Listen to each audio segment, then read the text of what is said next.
It doesn't mean you're right. It doesn't mean you're wrong, but you have to have a take. Everybody can do social media kind of thing. The main goal of social media is posting posts. Don't be a douche. Maybe that should be the name of this episode.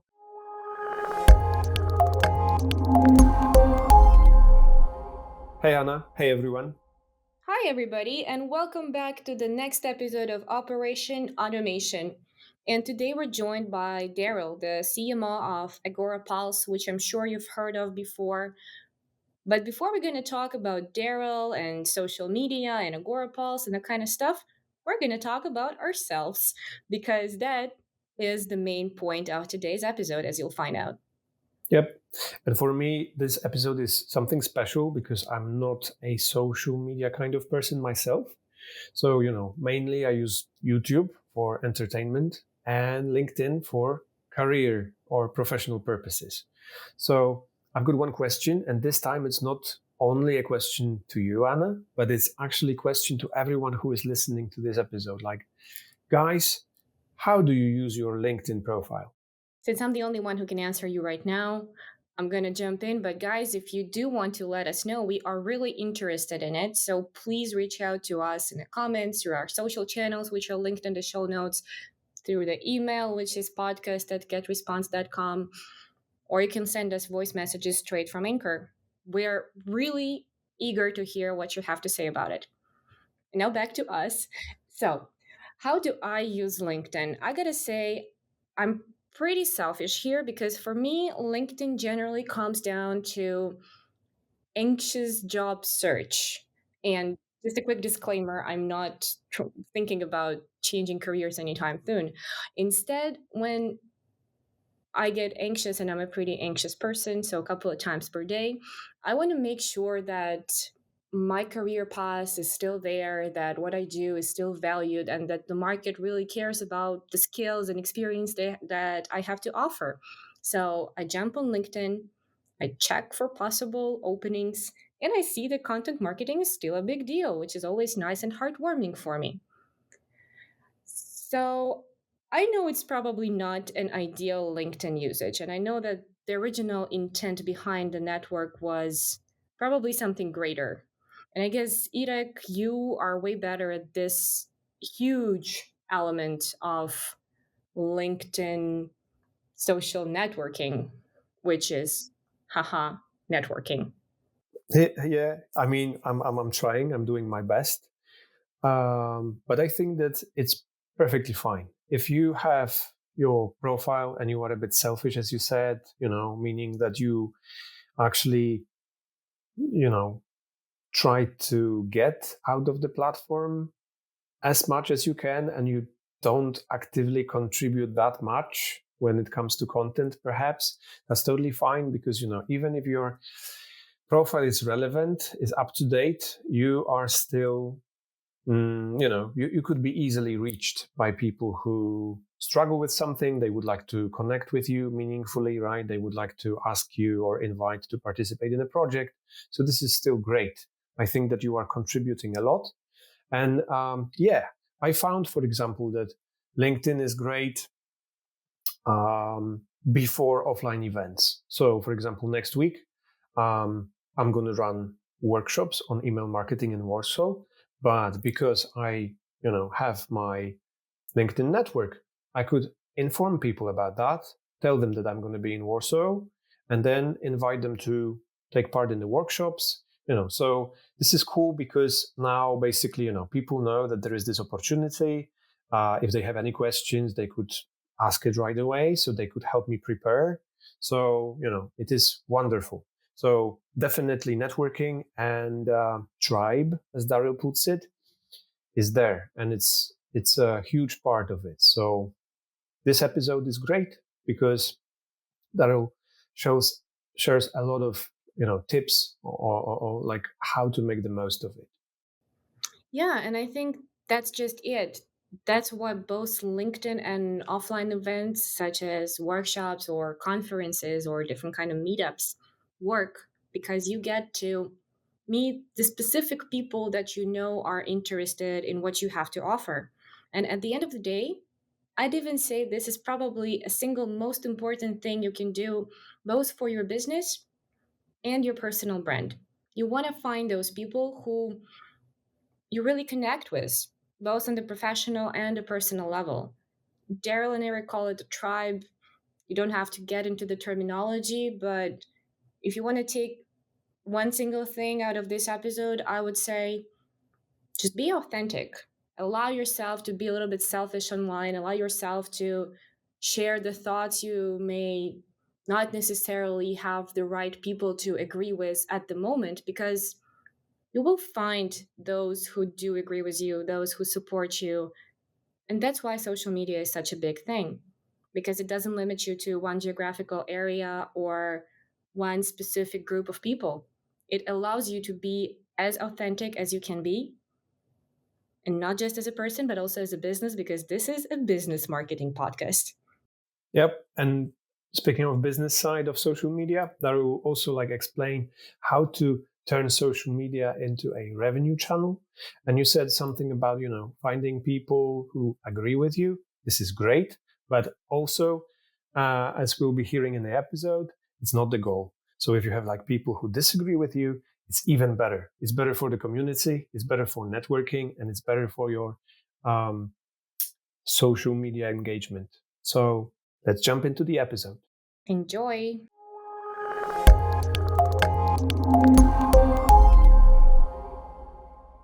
Hey there, my name is Daryl Prell. I'm the Chief Marketing Officer at AgoraPulse. AgoraPulse is the industry's most notable, remarkable, amazing social media management platform. Myself, I'm a social media guy. I'm a revenue guy. I'm a marketer. I've been hired. I've been fired. I've been raising a lot of money. And if you follow me on Twitter, then you'll know I'm opinionated. And that, my friends, is who I am. That is the best introduction we've had. I love it. And before we move into the very important part of talking about social media, business, revenue, growth, all that stuff, we have the most important question of them all. And that is, what is the one thing in life you wish you could automate? Oh, there's so many options with this. But I have an answer. The one thing in life I wish I could automate is the preparation of my dinner, my daily, meal, supper, dinner, call it what you will, so that when I'm done at the office, I walk outside and it's just sitting there waiting, and it's done. It's automated. You maybe have these hoppers for all these different raw ingredients, and it just does its magical thing like on the Jetsons, and then boom, there's a meal. That's what I want. I want to automate that. Make that happen. You'll have my money. I love it. Cool. Yeah, that'd be great. Although I actually enjoy cooking. So if that was automating like shopping, that's fine with me. But actually, when it comes to cooking, I pretty much enjoy it. So I can't stand cooking because when I work all day, the last thing I want to do is go be frustrated and stressed out by timing different dishes at different times and different temperatures. I just do not find it relaxing. So, but I get it. So many people do. I totally get it. I mean, I have moods. It really depends. One day I can, like a week, I can eat a pizza for a week and I'll be very happy with it because I don't have to move a finger. See, we compromise, kind of like what you just said. We move a finger. It's usually on the phone pad to order the food to show up at our house. That's how it works for us. Oh, that's cool.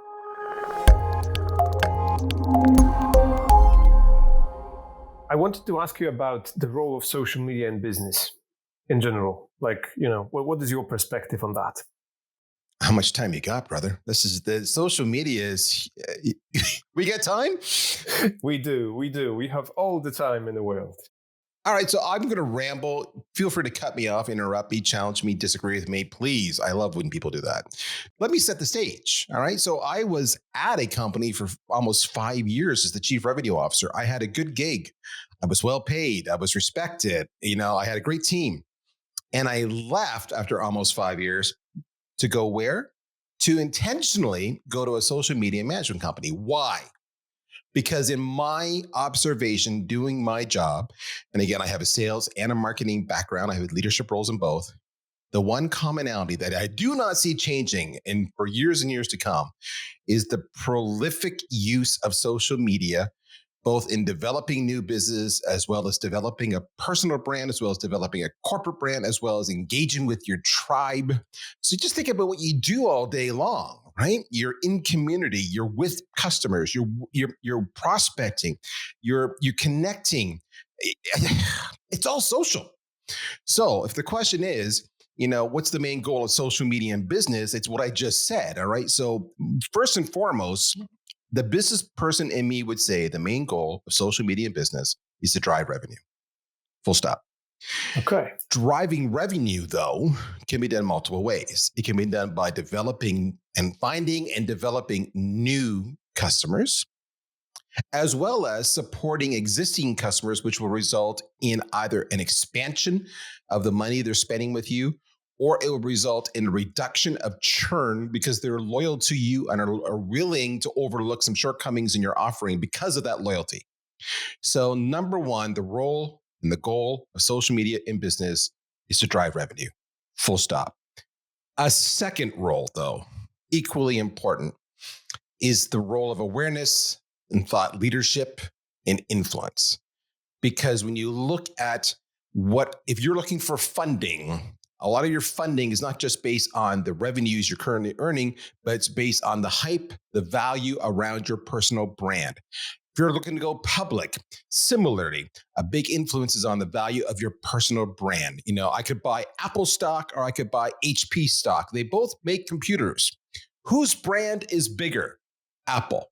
And they get a higher multiple because of it, right? So that's the secondary role and the first role. That's my long-winded answer. Agree, disagree, bring it on. Let's go. No, I mean, I absolutely love it. Not much to disagree with. I also love it how you connect these first-time customers or clients or visitors with existing groups and how you can use it for both awareness and retention in a way. Yeah. And one of the things we didn't talk about, so there is a third bullet there, and then I'm sorry, I'll go back to you, is because you mentioned it, Anna, is the social media can be used to attract new talent. We're in a talent shortage, right? So we, as prospective employees, we often have more than one offer on the table, and we get to choose who we want to work for quite often.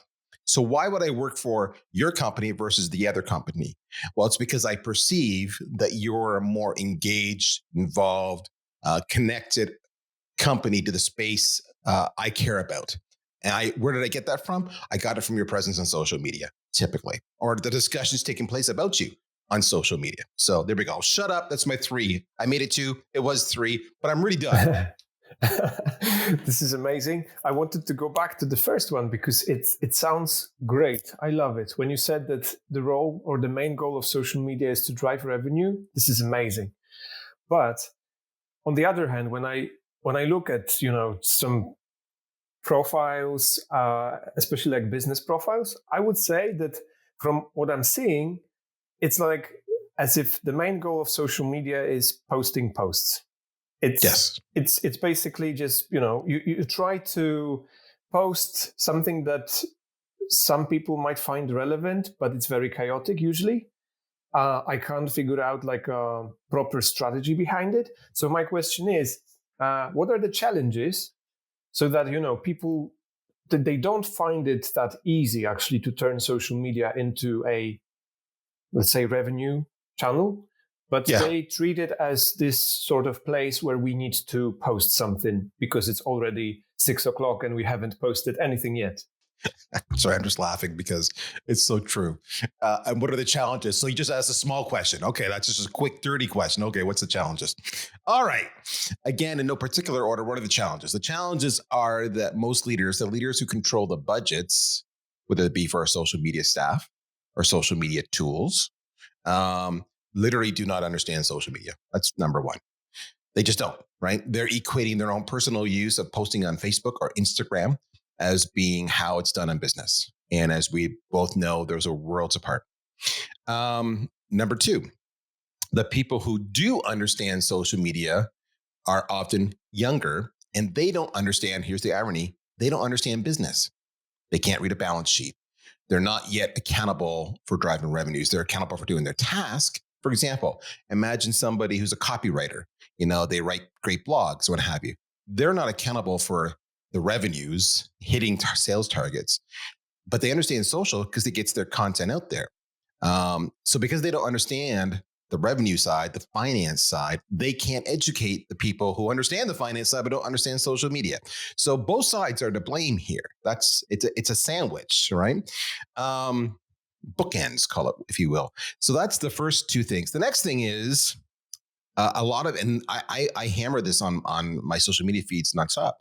So many heads of marketing, VPs of marketing, heads of marketing, CMOs treat social media like a necessary evil. Your point, it's 6 o'clock. We haven't posted anything. Just go do something and get it out there, right? So when I go into my weekly review meeting with my CEO or with the leadership team, I won't get hammered because they'll see something on the timeline and they'll say, okay, cool, there's something out there. We're not ignoring it. But the reality is they do not treat social media as a measurable channel like they do for other channels like pay-per-click or trade shows. I can measure pay-per-click. I can actually measure it. I can say I spent $50,000 this month and I drove $250,000 of lifetime value. I can totally measure that. I can't do that easily in social media without it being a lot of work. And that's the last part. Why not? Because people are lazy. Because right now it's a lot of work. To truly measure the impact of social media, you need to make every single link, and not everything can be linked. For example, on Instagram, I can't post a link. I can in the comments, but not in the post. So I need to make sure where I can post a link that it's trackable. Make it trackable, I have to create the UTM codes, and then I can track it maybe in Google Analytics or somewhere else. That's a lot of work. It's amazing how many marketers can't even spell UTM, let alone understand it. But if you don't understand UTM codes, you're never going to track it. So ignorance at the top, ignorance at the bottom, and laziness. So those are your reasons why. They're not treating it like a channel. And until enough people do a couple things, either make it really easy to create those trackable links. And I say that full disclosure, we have just done that at Agorapulse. You can check it out. It's a game changer. I'm not saying that to advocate. There's a reason we did that. We did that because it needed to take place so we can measure the ROI. So you have to either make it really simple.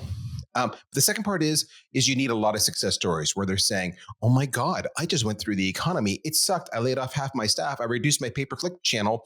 But you know where I survived? I survived because I increased the revenue driven by social media by 300%.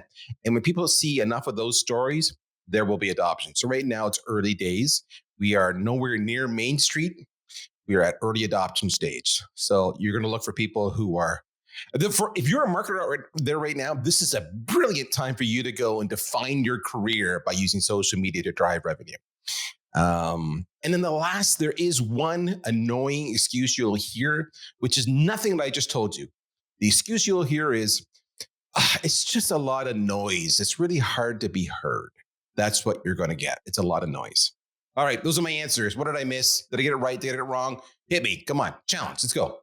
I have so much to unpack here. I have so many questions. Okay. So I'm going to start with the most basic one because it's something that Irek and I, as content marketers, we talk about a lot between ourselves. So there is this general approach to content writing that everybody writes. For example, I'm a content writer. I don't do social media very consciously because I know that I'm not good at it, and a person who should be doing it should be a social media expert or social media manager, etc. How do you feel about the everybody can do social media kind of thing where HRs are doing it for companies or office managers are taking care of it, that kind of stuff? Well, that's the classic in the job description. The one paragraph that always says, and anything else we didn't think of, that you do A, B, C, and anything else we didn't think of, which is like, oh, shoot, we need to do social media.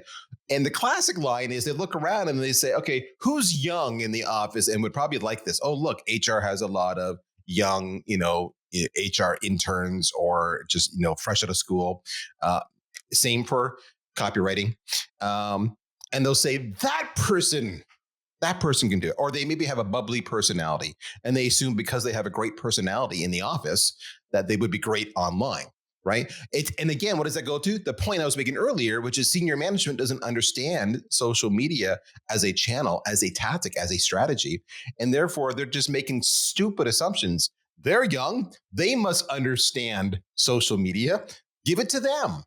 And of course, what are you going to say? The answer is no, I don't want it. No, they're not going to say that because they just got the job. They want to keep the job. They're going to say, okay, it's a leadership issue. So go ahead. No, I was just thinking so many examples are running through my head. When I worked at a company, it had a really great social media expert person, and he was also content creator, like content director, that kind of stuff. So he was doing videos, he was an artistic photographer. If you go to the company's Instagram, you can spot the moment when he was fired and another person took over, Yes. because the year was 2020 and Instagram collages came back. And that's the thing, right? So that's the beauty of bringing in somebody who's got the raw skills, right? So in your example, that individual was passionate about photography and everything else. So they brought their passion with them into social media. What you're seeing there is the power of social media. The power of social media is to reflect the personality, to reflect the person. So that person could have been posting on behalf of the company, but they were injecting their passion for photography. So therefore, the company benefited because they were like, wow, we like this company and this person who's staffing their content because it's fun, it's different, it's engaging.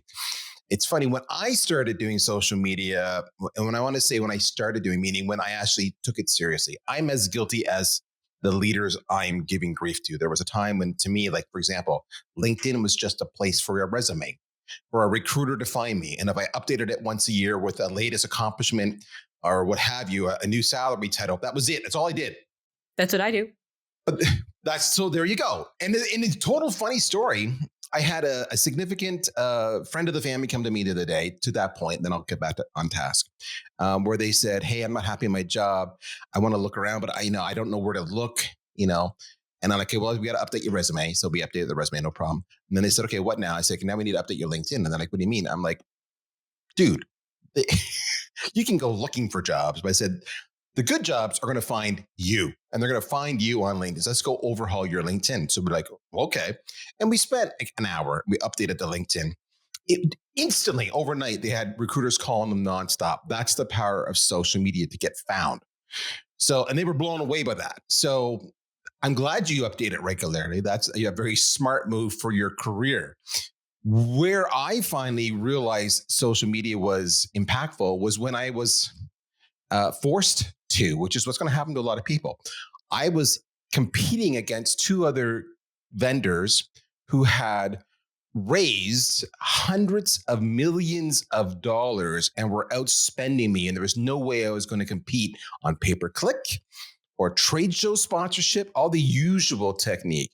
So the only way I could beat them without spending a fortune was on social media. That's the first part. I treated it as a channel because it was helping me hit my goals. And that meant I would hit my bonus, my variable compensation. So that was the first part. Second part, though, was to your point about the individual. I went to my CEO and I said, people don't buy from faceless, nameless companies. People buy from people.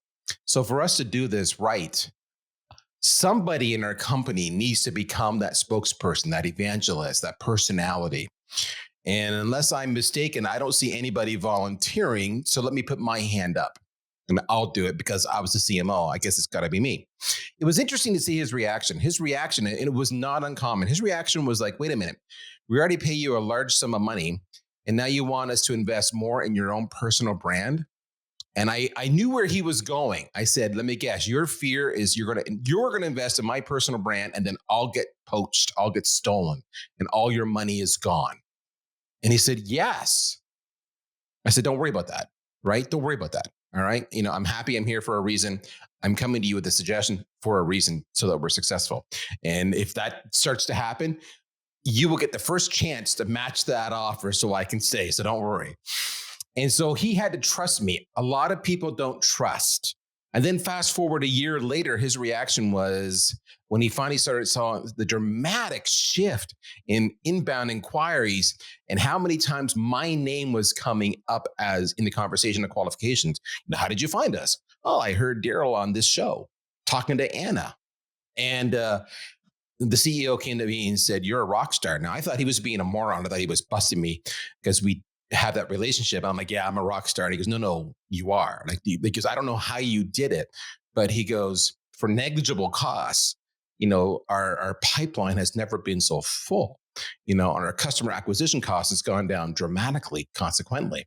So I did it out of necessity. The rest of the world's will get there when they're forced to, or when they see others like me having similar success. I think you're going to see the down economy that we're about to get deep and deep into driving a lot of this behavior personally, because now they're going to have to, because their budgets are going to get cut. Their staff is going to get cut.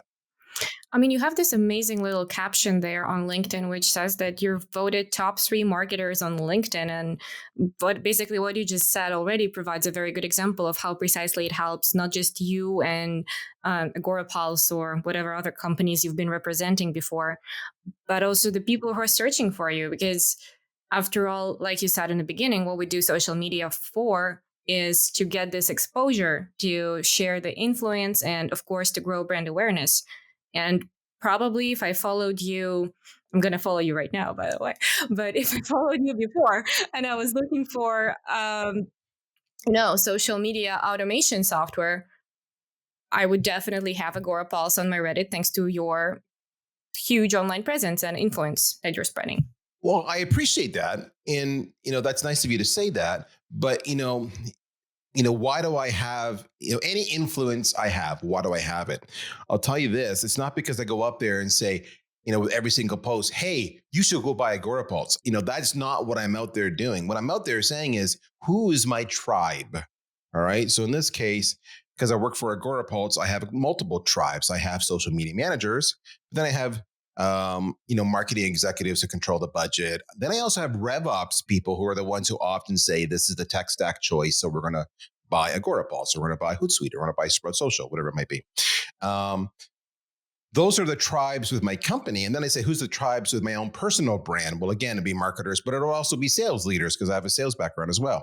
So understanding my tribe, then I make sure the content I'm posting is adding value to those stakeholders. The challenge I have is I have a big tribe in the sense of, talking to a VP of sales is going to be a very different piece of content and conversation than talking to a social media manager. So, warning, it's sometimes you just can't be all things to all people. So you need to kind of focus on where your tribe was. So at my last gig, I was really into the sales world. That was where I was head of sales, CRO. It's a sales app, sales tech. So I was all in on that one. Since I've come to Agorapulse, I've had to give my sales tribe less love so I can give my marketing tribe more love. And it's a constant struggle. But the point I'm making in all of this is that if all of the people that I appeal to, that I target, that I intentionally want to connect with, I'm trying to add value. Right? So, hey, social media managers, are you frustrated that you can't get more money to invest in social media? Maybe you're not showing the results in organic social, or, you're not having enough money to do paid social. Let me tell you how to, talk to your CMO to change that. So now I'm actually talking to two different people. The CMO is eavesdropping because I've mentioned their name, but I'm actually connecting with us. And the funny part is, at the same time, the VP of sales is over here eavesdropping too, because they want more leads. So they're listening to what I'm posting, and they're going back to their own head of marketing saying, you should read this post because this might help us. And then the RevOps person is out there going, dang, if we can do this and this will drive more revenue, then I can show that the stack is more efficient, blah, blah, blah. So you want to make content, is my whole point here, that resonates with your tribe. And you want to make sure you don't overexpose yourself and try to be all things to all people, because then you'll just get totally lost, and you will get lost in the noise. That's an elaborate scheme you have there. So how did you come up with how did you differentiate your tribe in the first place? So, okay, that's a good question. It's a really good question. It's a process I'm still working on, clearly, because tribes change. So in other words, pre-COVID, there was a lot of people that were really prolific and had a lot of influence that are much more quiet now, like 2 or 3 years later. During COVID, people who weren't even on the radar became household names because they mastered how to work from home, and they went all in on social where they didn't before. So all of a sudden, those people had more influence. So how do I master it? Well, I think it's always keeping the best advice to get to anybody is you should spend like 2 to 3 times as much consuming content, if not more, 5 times, 10 times, as you are posting content. And the reason you're consuming the content is because you're trying to do a couple things, trying to get a pulse on who are the people who are influencing people's decisions, influencing people's opinions, influencing people's behaviors. And then once you've identified those people, you want to connect with them and you want to comment actively on all of their posts and engage in conversations. So you do so much listening, so you identify them. The second part is you identify the issues that are topical. So for example, a year or two ago, it was really topical to really do a lot of shaming of sales development reps who do crappy email blasts with zero personalization and everybody was hammering them. You don't see that happening now because there's been a rebound from the community saying, hey, enough shaming. We understand. We'll fix ourselves. Move on. You're affecting my mental health. So if you're paying attention, you understand the topics that are relevant. The third thing is once you understand the players and you understand what's being talked about, again, to my point, you got to be actively engaged in the conversations more than the posts.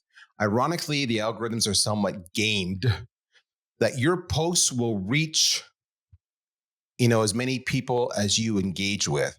So if you're not engaging with people, but you're wondering why your posts aren't getting more comments, likes, and shares, it's because you're not, it's not designed to be a bullhorn, a megaphone just for you. It's designed to be a community. So engage more with the community, and also your post will get more likes and comments and shares because it'll be seen by more people. A lot of people miss that. The last thing is, and I think this is a really valuable one that a lot of people miss. There's a reason my Twitter handle is opinionated. You have to have a take. It doesn't mean you're right. It doesn't mean you're wrong, but you have to have a take. If your take is, yeah, I agree with everything Anna said all day long, you're adding no value to everybody who's consuming your content. Whereas if you say, I love what Anna said here. She said A, B, and C, and I totally agree with her. Do it. It's been my experience too. But she also said D, E, and F, and I disagree with her. And this is why, this is my experience. Here's my lessons learned. What do you think? Is Anna right or am I right?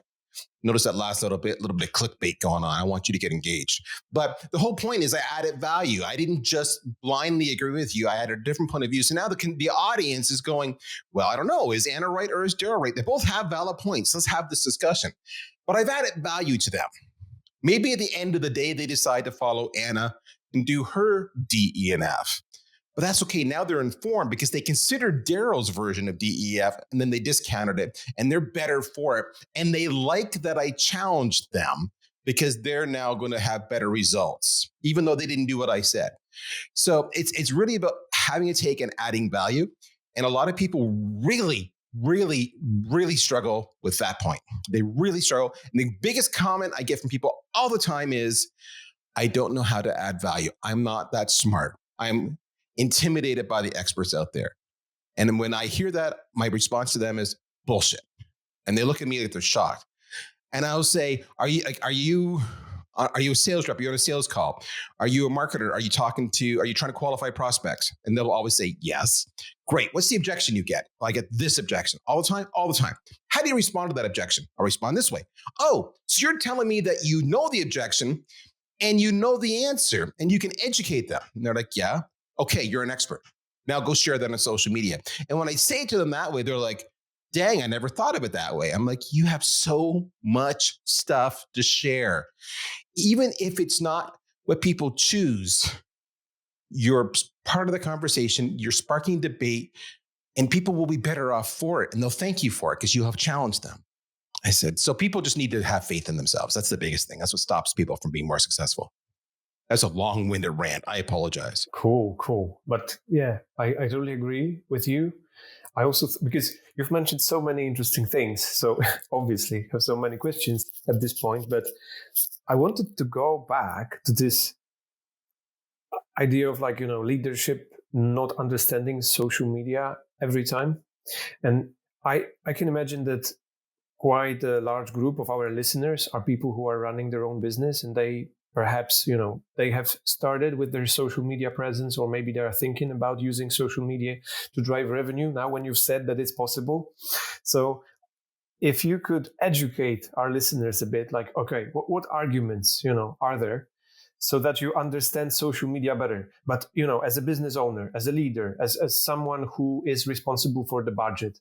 And then if you could also include this idea of like marketing and sales, because very often, it's like, okay, should we do more marketing or more sales? There are those in content, for example, it's a totally different thing. Like you have content marketing and it's a different breed, and you have social sales enablement, right? And this is also like a different type of content. So what about social media? Can you, as a person who is about to start, can you actually do both marketing and sales? Is it possible to align them, or should you decide, let's do marketing first, and then we're gonna switch to sales at some point? How do you do that? Okay. So there's really kind of two questions there. One, if I'm hearing it right, one is, what do I prioritize? Sales over marketing? Where do I start? The second I'm hearing you say it is how do I sell to you, Daryl? If you don't necessarily think social media as a CMO is a real strategy, right? How do I convince you of my services to, and get airtime, get you to actually listen to take my call? So did I get that right? Through social media. So let's start with the second part first. How do you sell to me? And then we'll go back to where should you start? Okay, if you want to sell to me, I'm going to tell you this is marketing 101, and I know 98% of your audience already knows this. However, I'll say it anyway. You need to know your ICP, your ideal customer profile. So am I your ideal customer profile, right? So in other words, my services, I'm an independent consultant. I'm an expert at what I do. I target, I'm making this up, high-tech companies that are SaaS, that are based in North America, that have revenues between $1 and $10 million. I'm making that up. That's my sweet spot. I'm going to know everything else. Second part is, based on that, I know at the company that size, there's going to be a head of marketing, likely a head of ops of some sort, and a head of sales. They'll definitely have those three roles. The marketing team is probably going to be somewhat lean, smaller team. So they're going to probably have a hands-on head of marketer. That's what I can assume. Okay, great. So, and I know at that company size, especially if they're SaaS, they've only got a runway of so much, because subscription-based means you're losing money until you get sufficient subscribers to make money. So there's going to be a rush just to get subscribers. And the second thing I know is they're going to keep the churn down low. What I'm telling you, folks, I'm telling you everything related to the persona.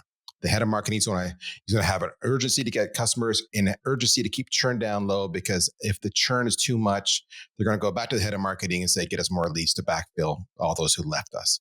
Okay, that's the head of marketing's world. That's where you start. You come to me and you would hit. And I remember way back when I talked about most people who are like a social media manager or a content writer, and I use those as examples, don't understand how to read financials. Okay, this is where you need to have a little bit of basic understanding, because me and my role, I'm dealing with financials all the time. I'm dealing with the TLAs, the 3-letter acronyms. I'm dealing with, customer acquisition cost, CAC. I'm dealing with LTV, long-term value, lifetime value.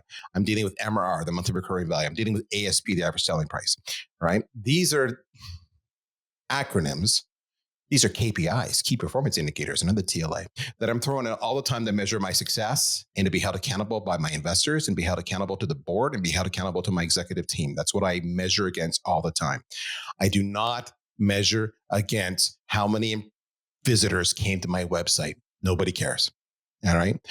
Nor does anybody care about vanity metrics. All right. Likes, comments, and shares, while interesting, do not put food on the table at the end of the day. All right. So I would approach me by saying, the economy is tough. You're likely being tasked with doing more with less. So, but knowing the typical SaaS play, while they may be cutting back your staff and cutting back your budget, they're probably not cutting back your targets. If that's right, would you be interested in knowing how you can dramatically increase an untapped channel, social media, to double, triple, quadruple the lead flow going into the company And I can guarantee it will be your lowest cost of customer acquisition with minimal effort. Right. So if you say something like that, and you're going to have to refine it, you just spoke to all my pain points because I am dreading every single week when I go to that management meeting and I have to talk about shitty numbers. I hate that conversation. The second thing you need to understand, and this is a really, really, really, really important lesson I'm about to give every single person here. Most people make the mistake of saying, okay, well, Daryl, we have the ICP and we have the persona, and we know that the head of sales has to hit the sales target, and we know that the head of marketing has to deliver so many MQLs. And so therefore, my messaging is going to be, are you stressed about hitting that number? I can help you hit your number. Are you stressed about hitting your MQLs? I can help you hit your MQLs. That's not what I'm stressed about. I mean, yeah, it's annoying. It's frustrating. But I knew I had that problem when I took the job. It's just like breathing air. That problem will always be there. Even if I hit my number, they're going to want more. What you want to speak to when you're selling me or any other senior leader is what's the pain they had yesterday? What's the pain they had this morning that's top of mind? So if I'm in sales, I'd be saying to the sales guy, are you frustrated that your sales reps can't do a basic discovery session? Like, whether it's MedPick or Spice or Band, that you can't even ask the basic questions. Are you angry and frustrated? What if I showed you a way to simply address that very quickly? That's the personal pain. For me, it'd be like, are you frustrated that your social posts are getting zero engagement and you're getting asked if you know what you're doing by the leaders of your company or by your investors? Yeah, I'm frustrated that I'm getting zero engagement. All right, I can help you fix that. So the pain needs to be really recent and personal when you're selling to me. That's the first part. Okay, where do you start? Sales and marketing. Yes is the answer. Okay, but I'll go into more detail. Here's what you need to understand. The first thing that anybody who controls budget does, let's say you sent me that killer outreach, that email that we just talked about. And I'm like, who is this cat? I am interested. The first thing I'm going to do is I'm going to go to your website. I'm going to go to your LinkedIn profile. It's the first thing I'm going to do because now I'm looking for credibility. So if your website looks like crap, you're gone. If your LinkedIn profile looks like crap, you're gone. Why? You're risk to me. So you have to invest in marketing your company. You have to invest in marketing you. Now, your LinkedIn profile could look great. So what's the next thing I do? I go look at your posts. Because now I want to know is, they look credible, great education. They've been working for 5 years or 10 years. I like the companies they've worked with. I think they know my space. If your posts say nothing or all they are likes or shares and they're adding zero value to me, then I say, okay, this person does not understand me. Again, I don't trust them. I bounce. So I'm validating you. You had that killer email. You got my attention. Now I'm validating you. So the marketing needs to be invested on actually looking the game. But nothing more than that. You don't need to spend a boatload of money. This is all relatively low dollars and cents we're talking about. So then the next comes in is the sales. So the sales is huge. So and that's what we need to do omni-channel. You can't just use phone. You just can't use email. You just can't use social. You really need to use both, all three. You could use texting in certain countries. You could use direct mail. You need to get my attention. I'm telling you now, it's going to take you hammering me 9 times, 10, 12 times, 12 times before I finally start laughing at your last, touch where I go, okay, this person's earned the right for a meeting. They've been relentless. You're going to have to do that. But you're going to have to hit me in multiple channels because, chances are like I don't pick up my phone, but others do. Right. So you don't know. So you got to hit me. And that's the problem is too many people, when they talk about sales, they only stick to what they're comfortable with, which 9 times out of 10 is email. And you don't want to see my inbox. You don't want to see guys like me who wake up in the morning. It's just horrific, the emails we have. And they're all bot based and they're all on sequences. The first thing we do is we just literally do a bulk delete. And the only thing I'm using to decide if I open that email is your subject line. So your subject line better be amazing. And the second thing I do if I open it because of the subject line is then I look at, do I want to invest 10 seconds of my life reading this or not? So if I have to scroll more than once on my phone, because that's where I start my day is on my phone, you're gone. So short, sweet, concise, hook me, engage me, speak to me, multi-channel outreach. And then when I check you up for credibility, make sure you look good. You just do that. You're going to be successful. You do not need to spend a lot of money in marketing, other than making sure you're credible. Cool. Agree? Thank you. Disagree? Oh yeah, I agree. I feel that I agree. Still, I wish it was like more popular, but I really like the idea of having a solid website and a solid LinkedIn profile. Like there is a real person standing behind the website. Yes. Because there was a time where actually if you didn't have a website, then you weren't credible. But now website is not enough because everybody might easily just create a nice looking website.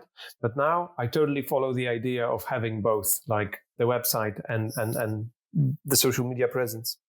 I agree with that bit, but let me just quickly hop in here. So I totally agree with that. It's nice to be the person behind the brand, but when you say it is not expensive or you don't necessarily need to invest a lot of money in order to grow yourself and your business on social media, I kind of disagree here because the time is money. And as old fashioned and sticky as it is, that's really true. So if you're going to spend X hours a day growing your LinkedIn presence, it costs. It costs you, it costs the company. You're not going to do it after hours, probably, because if so, then the company should pay you for extra hours, or shouldn't they? So I would say money is a pretty big thing here as well.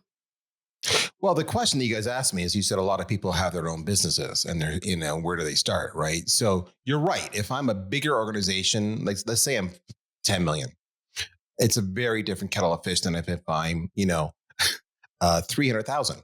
All right. And it's a lifestyle business, and maybe it could be more if I just put in more time and more money. So you're 1,000% correct.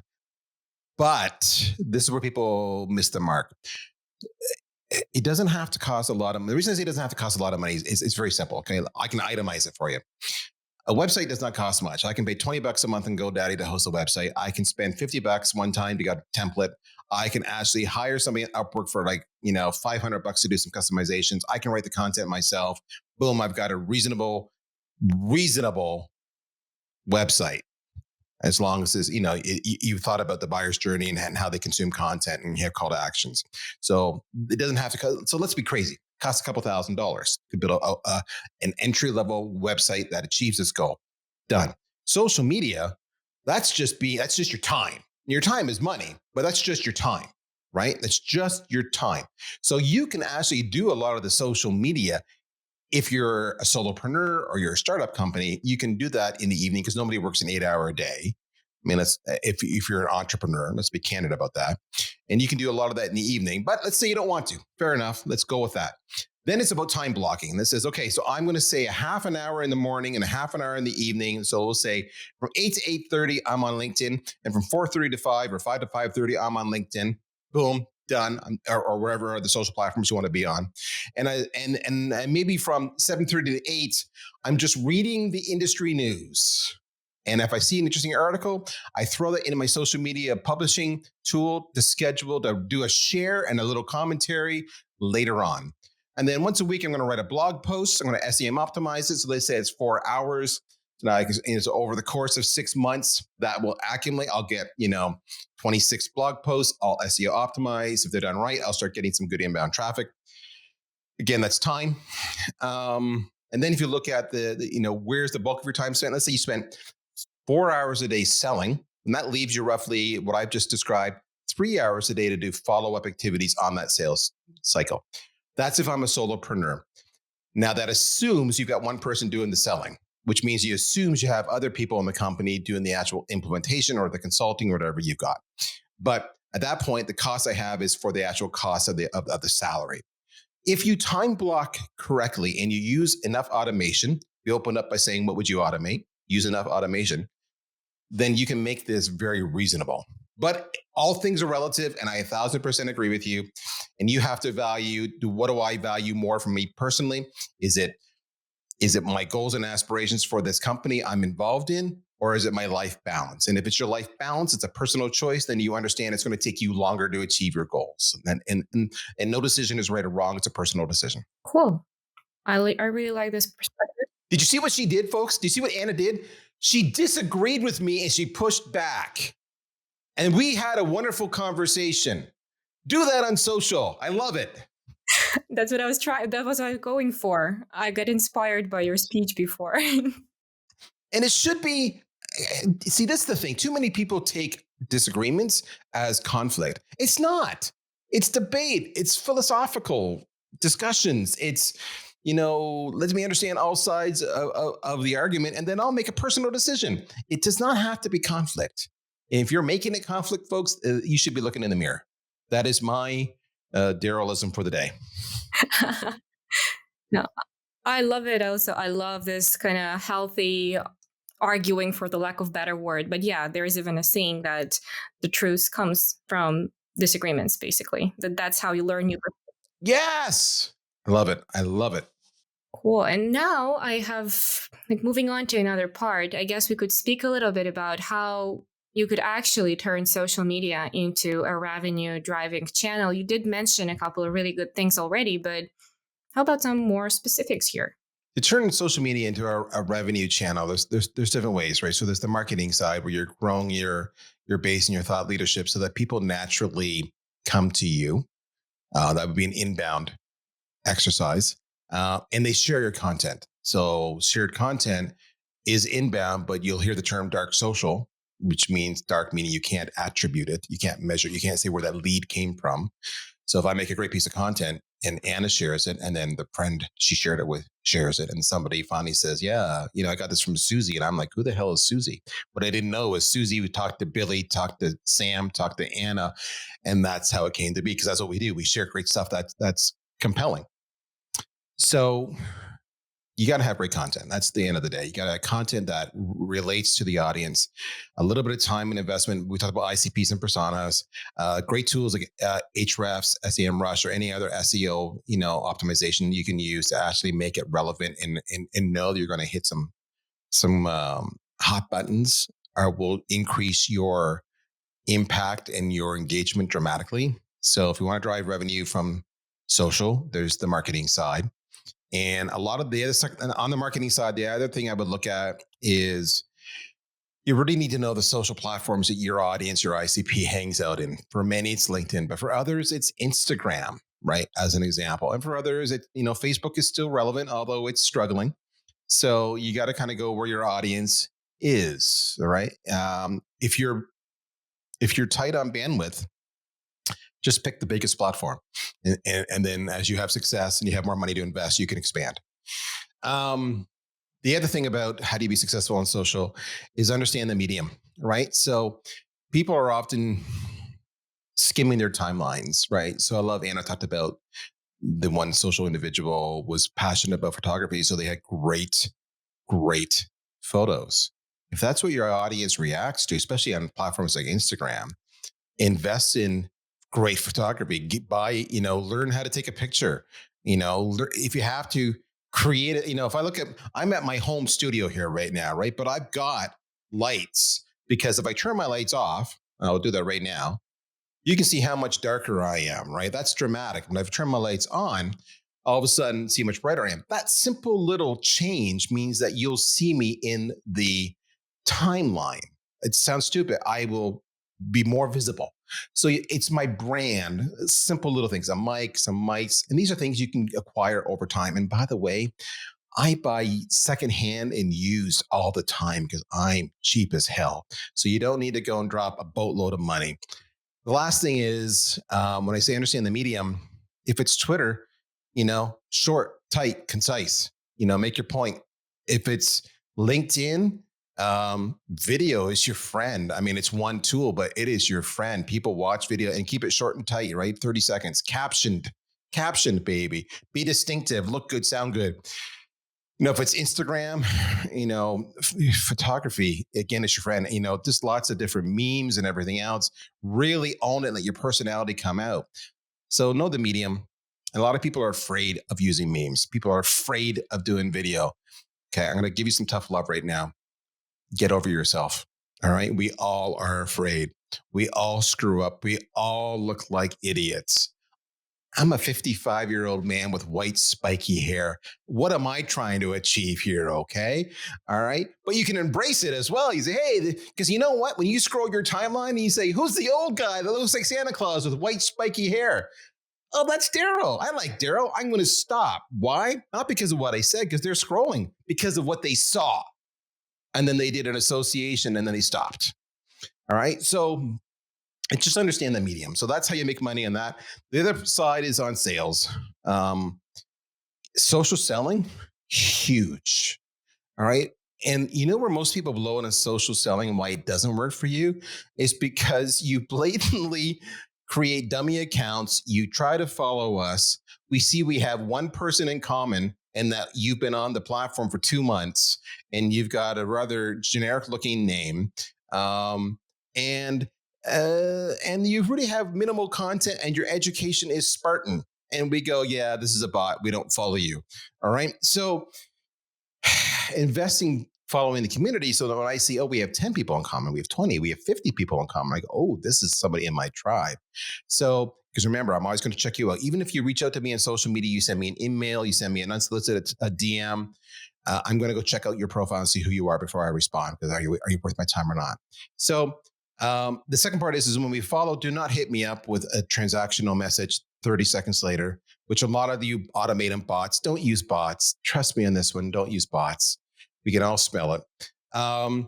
Invest the time to personalize it, respect the individual, be intentional, stop treating them like a transaction, stop talking about what you do, stop making it all about you. If you want my time and attention, let's talk about me. I know it sounds selfish, but that's the way it works. All right. And if you earn the right and the trust, I will let you talk about you. It just may take a month. But in a month's time, I'll give you like an hour. As opposed to right now, and you go for that quick close, I'm going to shut you down hard because I'm getting spammed nonstop. So there's, when it comes to social selling, just understand there's no such thing as shortcuts. And yes, it's going to take time. And yes, you're going to say I'm out of capacity. And if you're out of capacity, that just means you need to tighten up your target audience. Stop trying to hit 5,000 people. Instead, try to hit 50 and do it well and have success and build on that. So people are impatient on social. It does take time, but I will tell you this, social selling is the number one channel. Fulfilling top of funnel, number one. Now, ironically, once you make that connection, it disappears. And then you're back on the phone and email and having live conversations, which is what you want anyway. Now you're truly building rapport.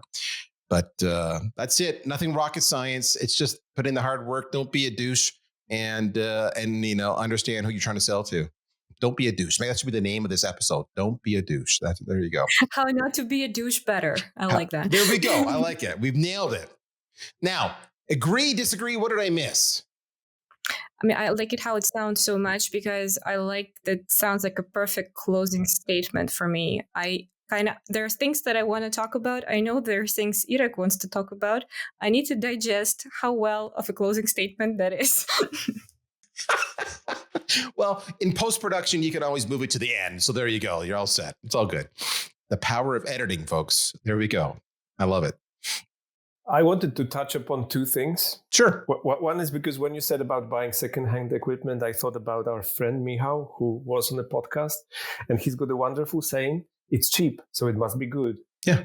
So that's the first thing. But then I wanted to ask you about the tribe and about the network, because in email marketing, we have something called list hygiene. And basically It means that you don't want to have 100,000 people on your list.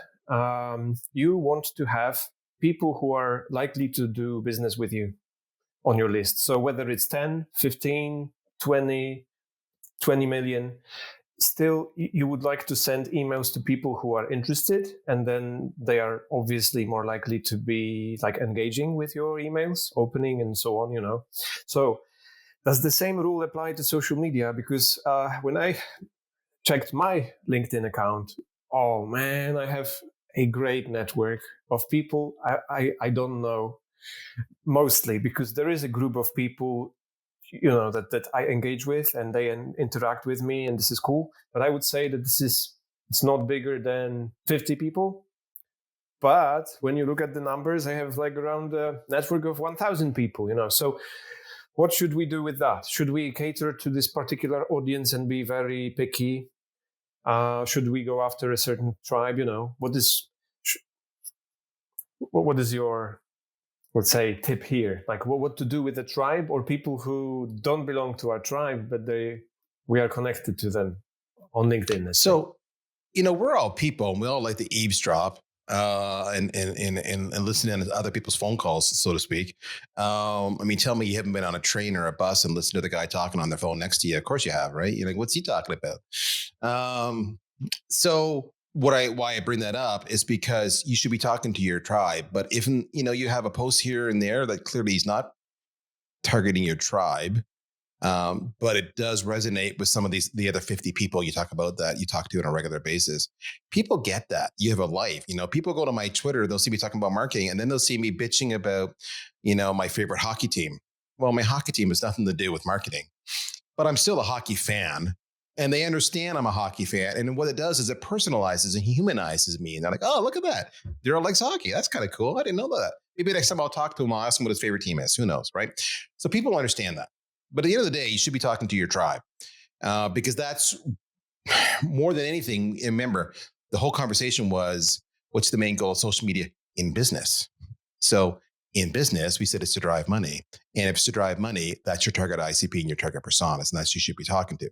And if you want to really talk to other people, the other 50 people that are perhaps more of a personal nature, very, very different, there's nothing stopping you from creating a second social media account, your work account and your life personal account, and there you go.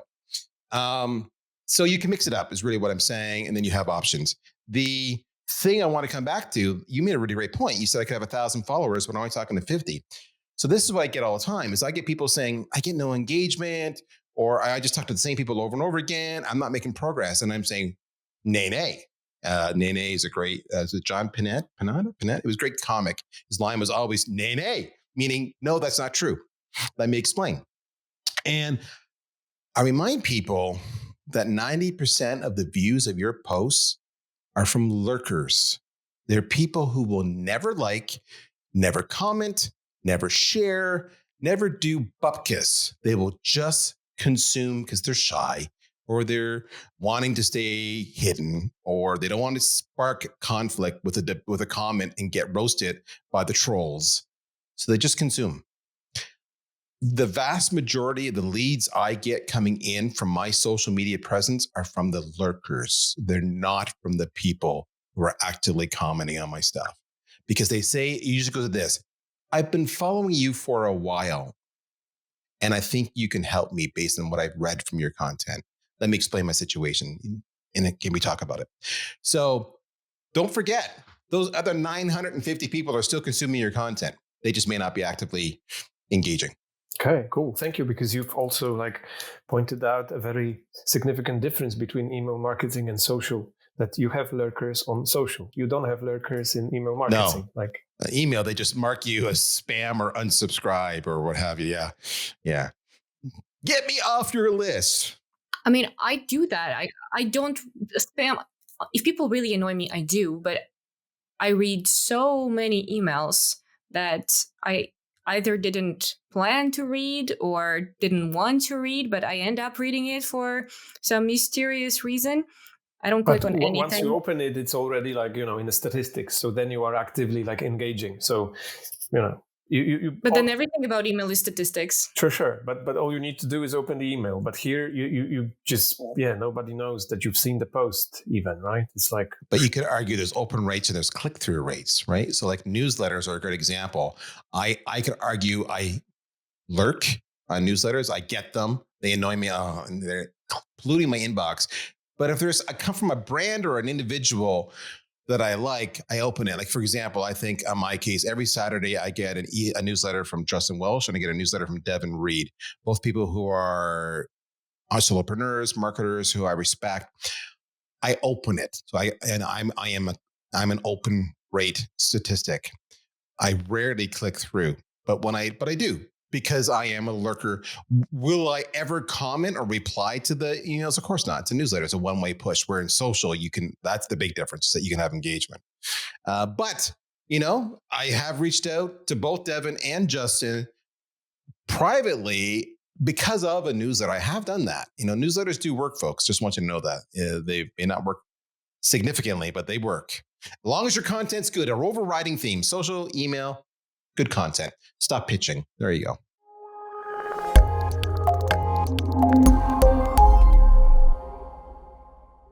And there you go. Now you know so much more about the fun ways to use social media, both for your brand and your personal growth. But you might be wondering at this point, what the hell are we doing talking about social media in this sprint dedicated to tools? And let me stop you right there, because here's the thing.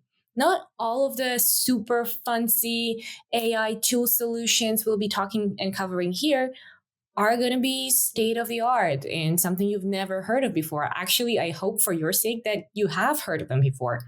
And what is a better way to kickstart the year by making a resolution and committing to better social visibility of yourself in your both personal and professional brands? That's why our tools of this episode are very simple. It is LinkedIn. And think of all the magical things you can do with a proper profile. I'm going to leave you to them because nobody knows what you, your tribe, and your company needs better than yourself. But do marinate in it for a little bit. And in the meantime, you can listen to more episodes of Operation Automation available on Apple Podcasts, Google Podcasts, Spotify, and wherever you get your podcasts.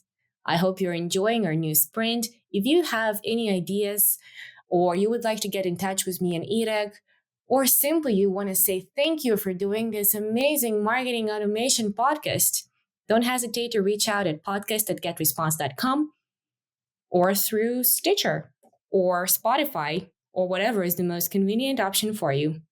Looking forward to hearing from you and hear you in 2 weeks about the next episode dedicated to a super cool brand new technology you might have heard of, but I think you haven't. Stay tuned.